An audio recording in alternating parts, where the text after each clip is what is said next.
So, bawat minuto na meron tayo, bawat segundo na meron tayo, is binigay ni Lord yan bilang chance na pahalagaan natin yung meron tayo, maging content tayo kung ano yung meron tayo sa kasalukuyan.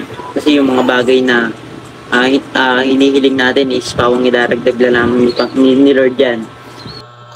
Ayun po, stop po muna natin. So, in this video po is another topic po ang pag-uusapan natin mula sa naging live nga po nila Tech June, Kuya Luis, tsaka ni Alvin the Box, kung saan nga po is talagang napakaganda po ng mga sinabi ni Luis doon. May mga mensahe siya na magaganda. Katulad na nga lang po nito, na every second counts nga daw po. Yung bawat minuto, bawat segundo po na meron tayo ay dapat pahalagahan po natin. At maging kontento po tayo sa kung anong man po ang meron tayo. At kung ano man po yung mga pangangailangan natin or mga kagustuhan natin is kuso na lamang pong ibibigay ni Lord sa atin yun. Basta palagi lamang tayong magtiwala sa Kanya, of course. Talagang nakakatuwa lamang ito sa Luis kasi napakalalim po ng kanyang pag-iisip. Talagang every time na nagbibigay siya ng mga messages or mga payo, talagang hinuhugot niya sa kinailaliman ng kanyang puso at kinailaliman ng kanyang pag-iisip. Talagang ibig sabihin po lamang nun is matalinong bata si Luis kasi nga po, ganito po kalalim ang nilalaman ng kanyang puso at isipan. Kaya nakakatuwa lamang po. So ito po yung pagpatuloy po natin ang panonood. Sa loob ng 3 buwan, ano yung parang nare-realize mo sa buhay? Base sa naranasan mo at nakikita mo nung bumalik ka dito sa Malusas Family, ano yung parang aral na mas naiintindihan mo ngayon? So kumbaga ano pala po ito, yung mga realization or aral na natutunan ni Luis sa pagbalik nga po niya sa Manalastas Family. I believe almost 3 months na din po simula nang bumalik siya sa Manalastas Family. So ito nga po yung kanyang mga natutunan or mga realization. So tara po. Ano po, madami pero tingin dito yung highlights. Okay. Yung sa dito yung sa yung parang dito bago natin gawin yung isang bagay is matuto tayong magsabi sa iba. Parang tingnan muna natin kung ano yung kakalabasan po ng bagay na yun bago po natin gawin. Like, lalabas ng kunyari ng barangay. Like, magsabi po tayo kasi nga di natin alam kung possible na mangyari sa atin, possible na isipin ng family natin sa atin. Kasi nag-worry sila kasi family natin sila. Yun po, yung mga ganong bagay. Tapos yung yung mas mahalaga. So, ibig sabihin po ni Luis doon na kung aalis man or may pupuntahan man, so galiin po na magpaalam. Kasi nga po, may pamilya na kumbaga nag-aalala, naghahanap sa kanya. So, isa din po talaga yun sa protocol naman. Isa sa pinaka-importanting bagay din po talaga yun. Especially kapag nakatira ka sa isang bahay or maging sa iyong totoong pamilya. So, kapag aalis ka talaga is magpaalam ka. Kahit nandyan ka lang sa labas or nabibilit ka lang, talagang magpaalam ka. Kasi hindi natin alam kung ano pong iisipin ng iyong pamilya. Baka sakaling iniisipin nila na napahamak ka na, nawawala ka na. So, galing talaga na magpaalam. So, yun po yung ibig sabihin ni Luis. And of course, isiping mabuti. Kung for example, may gagawin, isiping mabuti kung ano po yung possible na magiging bunga or effect nito, mga ganito ganyan. So, kumbaga, magpaalam at mag-isip ng mabuti. Yun po yung ibig sabihin ni Luis doon. Buhay po natin. Kasi nga, ang dami kong sa panonood ko kasi ng social media dito, is pinipili ko lang po yung pinapanood ko. Ang dami ko pong nakikita ng ibang bata na maaga po silang nawawalan ng magulang.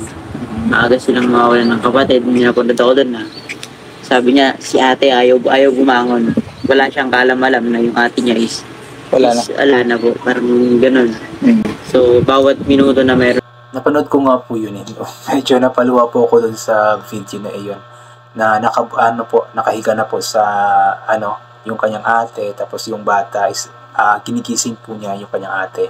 Tapos hindi ito gumigising. Tapos tinatawag niya kanyang mama na yung ating ate niya is hindi gumigising. So, walang muwang yung bata, hindi niya alam, wala siyang kaalam-alam na yung ate nga po niya is na maalam na nga po at hindi na babalik pa. Nakakalungkot lamang po yun.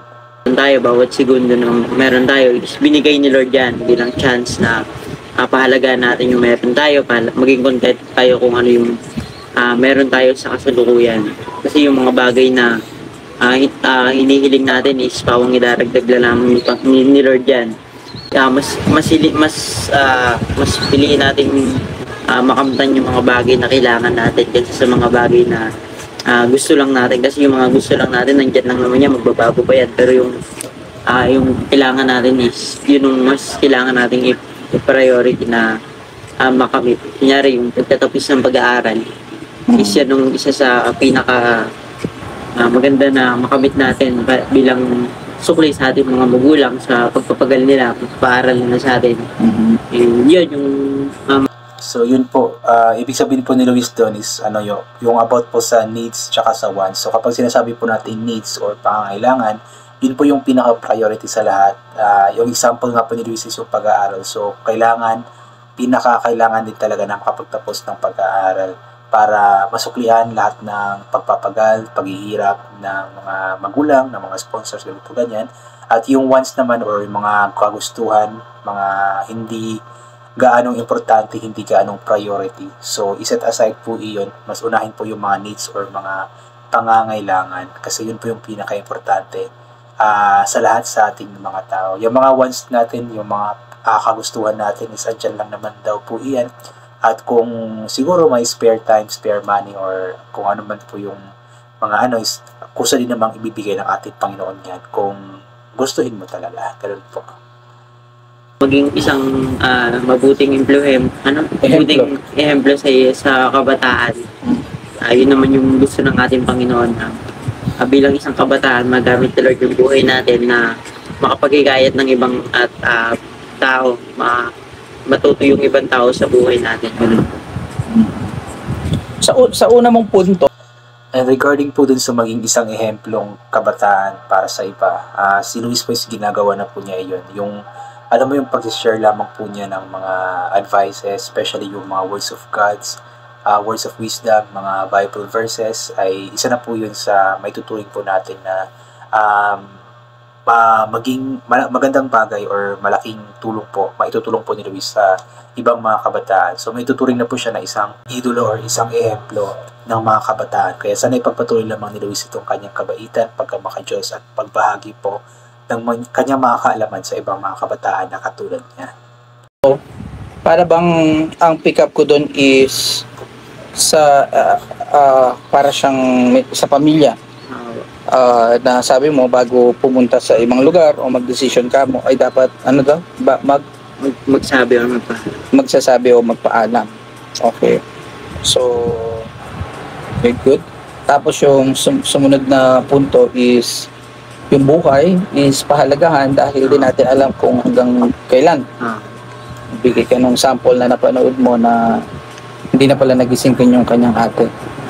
Tapos yung last part naman is yung pahalagahan yung mga sa pag-aaral. At yung magamit ni Lord yung buhay natin as ehemplo sa ibang mga kabataan. Good job, Kuya Luis. Palakpakan naman natin.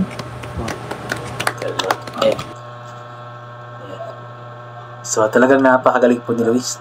Very good job talaga. Kaya keep it up, Luis. Ipagpatuloy mo lang yan. At panigurado akong mas lalong dadami pa ang magmamahal sa'yo. So hanggang dito na lamang po muna ito. God bless po and bye for now po.